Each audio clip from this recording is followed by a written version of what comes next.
come with me on a freezing cold day in the northwest of England to investigate a Grade 1 listed 700-year-old manor house called Smithills Hall. Many a ghost has been reported here, and I'm going to see if I can find any of my own.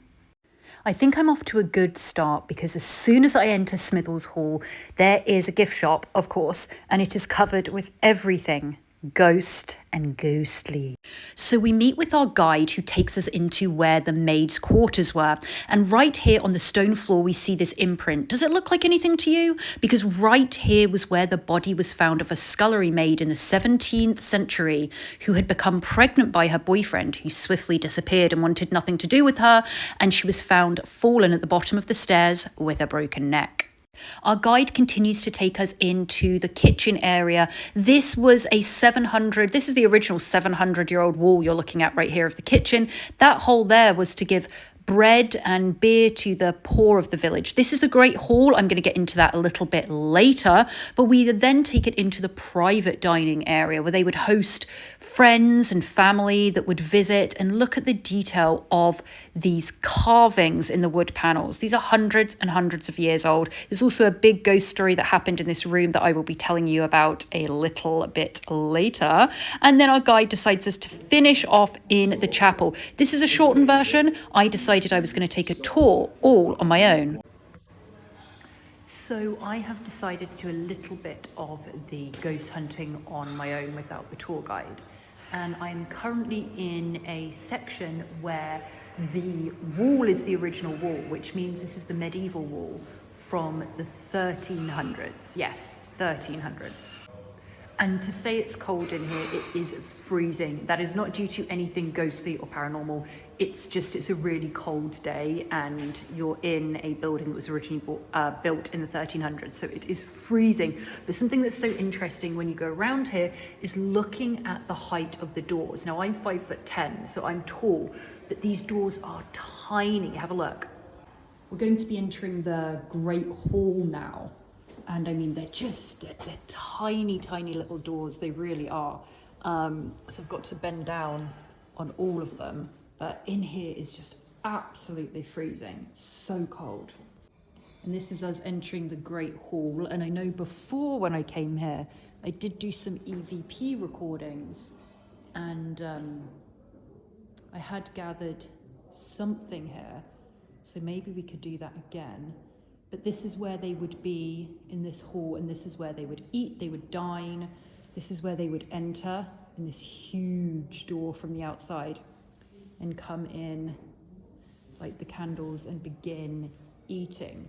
And they said that in here you would have everything. Everyone would be in here eating, including all the animals, including all the dogs, the hunting dogs, everything would all be in here. And they said they'd all be doing their business on the floor. And they'd all just be sat here eating. And up here would be where the Lord and Lady would sit to eat. And they'd have a big canopy over them. And then the rest of the people would be on big long tables down here. So as I said, this is me coming back without the guide and just doing some recording on my own. And I mean, it is freezing in here. It's so cold. You can't imagine when this was in the dead of winter and they just had a big roaring fire, how they kept warm. But they kept warm mostly due to the amount of people that were in here and body heat and the fact, there was no people going and running off and having showers and baths. They were dressed in layers and layers of clothes that they constantly wore, that they never changed. Of course, you get the candles everywhere because remember, this would have been pitch black. There was no electricity. It's so easy for us to forget that. So there were just candles lit everywhere and massively high ceilings.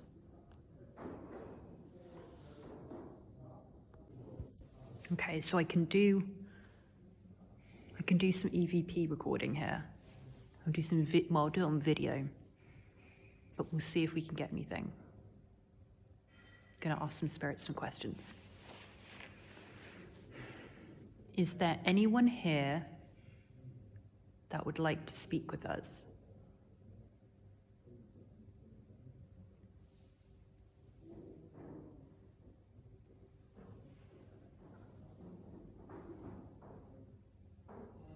Are there any spirits that would like to communicate?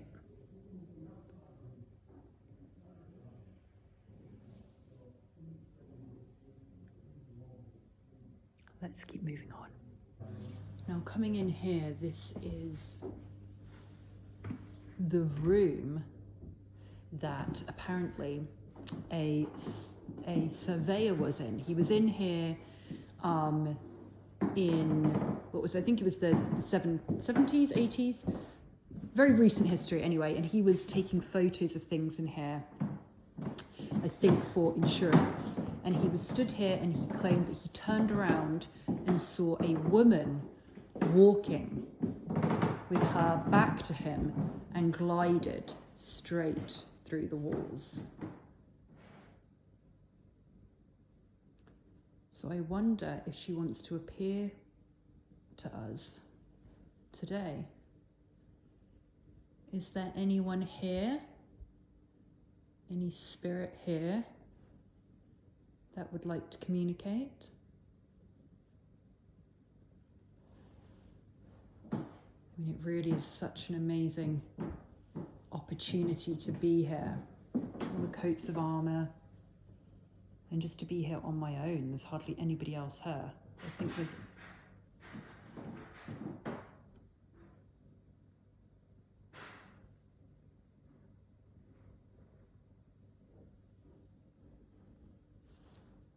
And this window here is apparently the oldest bay window in England. The whole of England, this is apparently the oldest, which is just unbelievable. And then you look out here, and I cannot explain how cold it is, it's so cold. You look out here onto the grounds, which is just so beautiful. And we're going to go out onto the grounds, but all the leaded windows and the grounds out there are so gorgeous. But where is the lady in white who wants to glide, come and say hi to us? Any spirits want to say hello?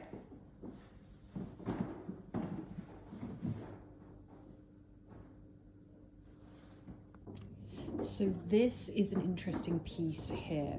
There was a man named George Marsh who was a Protestant, and he became a martyr. He was burnt to death, and he was here and asked to renounce his religion, which he did not do. So he was sentenced to death and burnt at the stake. But before he left, he apparently stamped his foot here, and his footprint is still here. Ooh, the sun just came out, look at that. But as well as the footprint still being there, which you may or may not be able to make out, up here is called the Green Chamber. Now, unfortunately, we cannot go up here, but this is what it looks like. This is the Green Chamber upstairs, and this is where George Marsh was held. And he was held up there and asked, probably not that very, very kindly, to renounce his religion, which he did not do, and then was taken and burnt at the stake, but that's up there. But right here is a little bit of a closer imprint of his supposed footprint. And there have been many, many hauntings reported up here in the Green Chamber. And that there is an illustration of the burning of George Marsh after he refused to denounce his faith. So let's head down this corridor to go to the chapel. You see the beautiful gardens all out here. It really is amazing. And let's end into the chapel.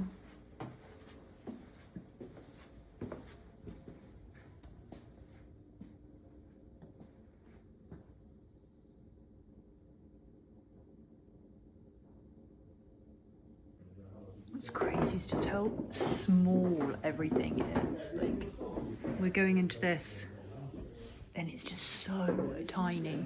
I have to really bend down to even get into this next room. Can anyone guess what this table is for? Obviously it's a beautifully carved antique table. We can't even touch it because it can damage it. But there's 1, 2, 3 leaves to this, and this one folds down, that one folds down, and this was here you would write and sign your marriage certificate, and then that was folded down and that was folded down at the end of your life because your coffin was put right here. This is the study of Mr. Ainsworth, and it's called the Green Room for obvious reasons. Now look at this. This is William Morris newspaper. This is William Morris wallpaper, by the way. Very, very expensive. And apparently, there's the couple of ghostly sightings that we have here. Oh, that was strange. It looked like someone. Okay, that's just my shadow. What's very interesting here is one of the ghostly sightings is you see all of these glasses that are here on the table. Well, apparently the staff will come in and one of them will be put on its side, and they're very, very delicate glass, so if they fell it would have smashed, but they're just always intact, but one of them is always on the side, so they don't know what that is about. Now when I was in here earlier, oh, what happened there? When I was in here earlier, we had the guide and we were looking around, and this fireplace, this part is Tudor, so we're talking 1500s, by the way. When we were in here earlier, the guide was talking, and as you can see, they have these, what are these, stanchions, I think these are called, and then the ropes here, and the ropes here. Well, we were walking up and down just like this, looking at everything, Colonel Ainsworth's room, as beautiful as it is, and we turned around, we started walking back over here, and I noticed that this rope and this rope was swinging. They were swinging, this one was not, and this one wasn't either, but this was swinging. Now, it wasn't going as much as that, but it was like going like that. That one was doing it, and that one was doing it, but these two were not, and we hadn't touched it, so I found that a little bit odd. But anyway, look at this view out of here. Isn't this just gorgeous out of this window? Now we're going to go into his library, because everybody had to have a library. All right, let's move on into the library. Oh no, sorry, this isn't the library. This is going to be the parlour. This is the drawing room. This is Mrs. Ainsworth's drawing room. And oh, it's freezing in here as well. Like I say, everywhere is very cold, but that is, she was a very, very tall woman. She's 6'1", and this is in the 1800s. And what's that green? It's just the camera. But this was in, this was what she would have worn. And she had her, you see this fireplace here? Every single one of those little tiles is worth £700 each. Every single one of those tiles. So this was a very, very affluent family, to say the least. This was all Mrs. Ainsworth. That was Mrs. Ainsworth. Yeah. Okay, so let's carry on now. We're going to go into the library. Goodbye, Mrs. Ainsworth. Goodbye. Can you imagine if she waved? If the hand of that mannequin just waved. There's some stairs we can't access up there, but that's up to another level. And this is the library. Now look at this. Talk about opulence. Wow. Look at the paneling. I mean, all this detail. It's just unbelievable. Look at all of this library. And he would sit here, Mr. Ainsworth, and he would read his books, and he would read the newspaper and while away the hours. Can you imagine? What luxury. But this is interesting over here. This is a copy of the Egyptian Book of the Dead. So this was the book, you can see it here, the Book of the Dead. He was interested in Egyptology, as a lot were in the 1800s. And this is the Book of the Dead that the pharaohs, copies of what the pharaohs believed they had to do to make the sun rise the next day. It's very interesting. Look at this detail, it's gorgeous. Now to exit, we're going to go back this way, back through to Mrs. Ainsworth's study again. So let's do this.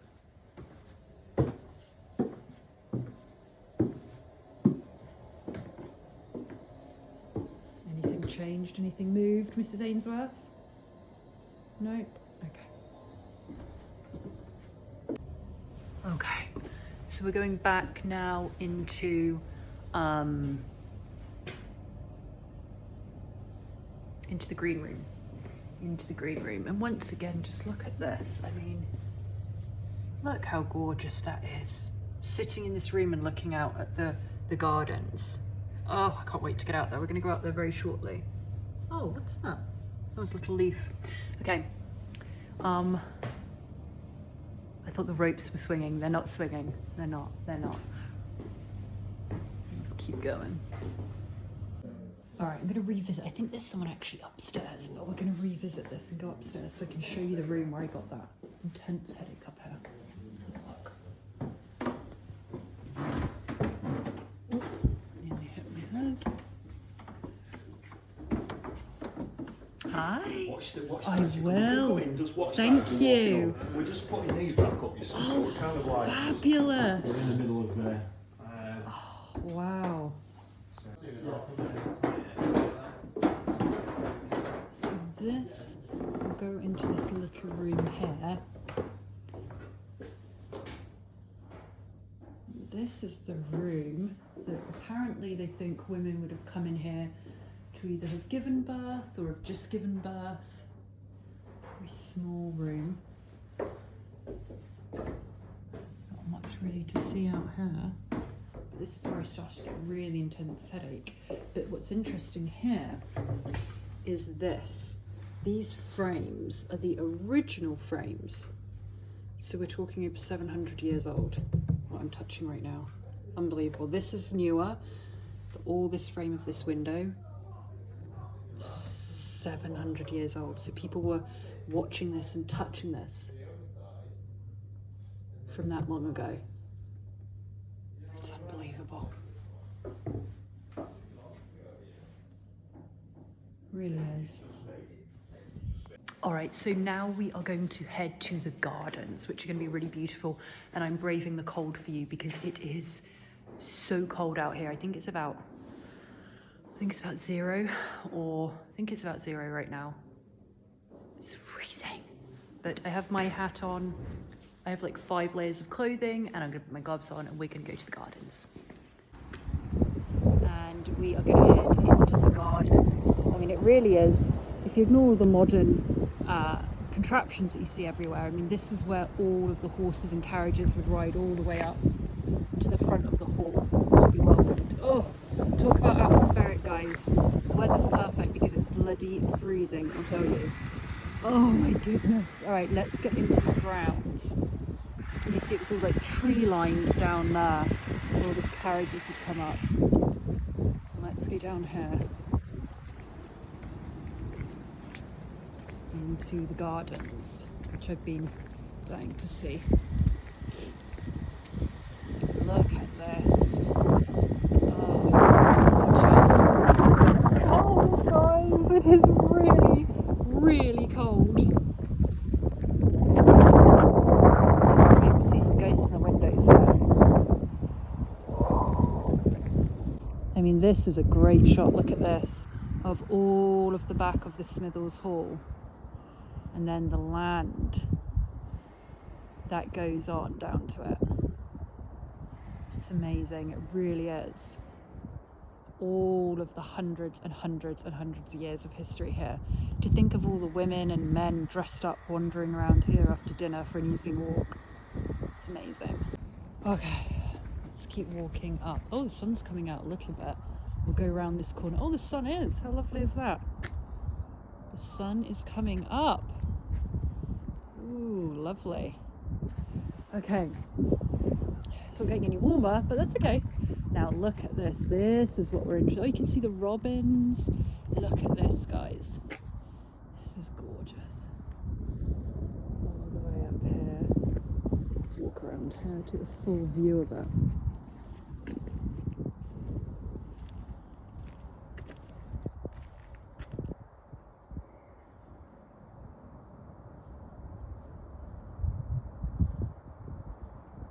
Let me know if you see any ghosts in these shots.